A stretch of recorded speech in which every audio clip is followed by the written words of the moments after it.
चौकुंडी Tom's और चौकुंडी मुकबरा।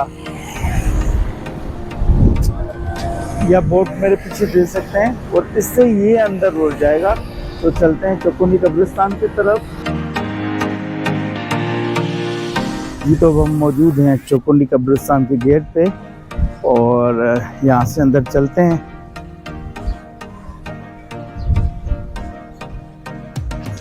ये है जी चौकुंडी का कब्रिस्तान।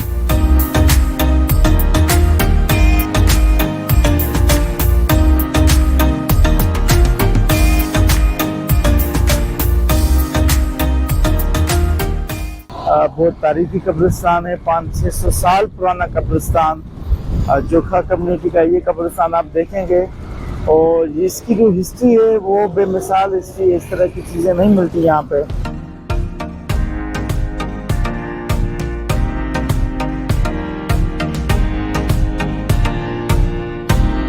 अंदर दाखिल होते ही आपको इस नोटिस बोर्ड का सामना पड़ेगा जिस पे लिखा हुआ है कि ये जो है 1975 के तहत ये जगह जो है वो में आसार कदीमा में शामिल की गई है और इसको जो भी बंदा नुकसान पहुंचाएगा उसको 3 से 5 साल की जो है वो सज़ा हो सकती है और जुर्माना भी हो सकता है। काश इन चीज़ों पे अमल तो बोर्ड तो हर जगह पे लगे हुए हैं, लेकिन बात है अमल की। पाकिस्तान में थोड़ी इन चीज़ों का जो है आपको पता है कि कितनी किल्लत होती है इन चीज़ों की। तो आए हम देखते हैं चौकुंडी कब्रिस्तान और घूमते हैं चौकुंडी कब्रिस्तान।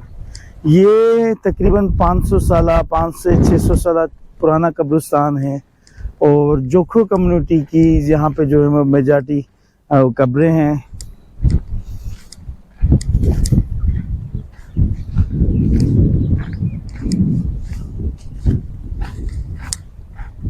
यहाँ पे एक अमेजिंग बात ये है कि यहाँ पे मर्द और औरतों की अलग अलग जो है वो कब्रें हैं। मर्दों के कब्रों पे तलवार या घोड़े के निशान होते हैं और औरतों के जो कब्रें हैं उन पे जेवरात वगैरह के जो हैं वो निशान होते हैं। ये आप देख सकते हैं कितने कदीमी कब्रें हैं और ये जो पत्थर है ये जुंगशाई के पहाड़ों से लेके और उनसे ये कब्रें बनाई गई थी।